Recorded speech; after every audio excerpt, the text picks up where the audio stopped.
Startups are very hard, and what industry you're in makes it even harder. I started school studying biomedicine and not knowing anything about the software world because my entire family was in healthcare, and my parents only knew software as IT, which are people that troubleshoots your computer at a company. So, with my limited knowledge and understanding of what a tech company is, I just thought, Facebook is just a website. It's not like a full-on business or anything. But as I develop and grow in my career, I've learned a lot more about the difference of biotech and software. I remember when I was in school, I felt very jealous of the kids who did computer science rather than biotech like me, simply because they have way more opportunities. They were making way more money. The jobs they had were way more structured in a path where you can get there.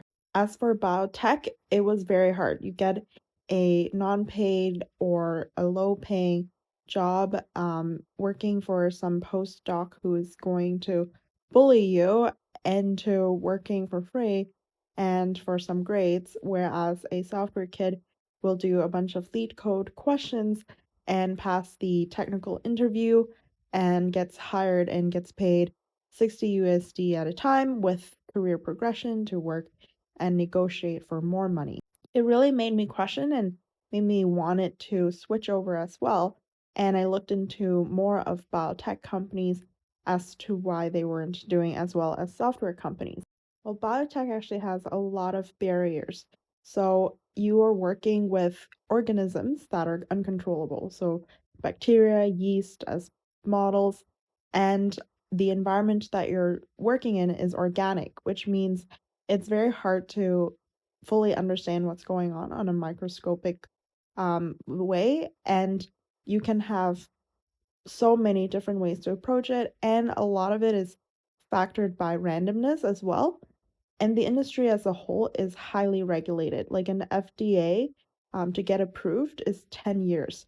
And it's incredibly expensive. If you don't have a lab setup, there would be no way for you to actually start a company.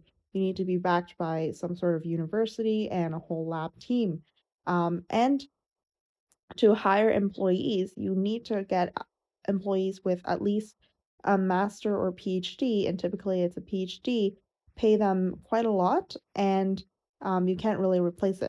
As for software, it's the complete opposite of that, where you can get clear-cut code, it's artificial, there's many environments, it's cheap, and you can build multiple prototypes. So because of that, I changed career.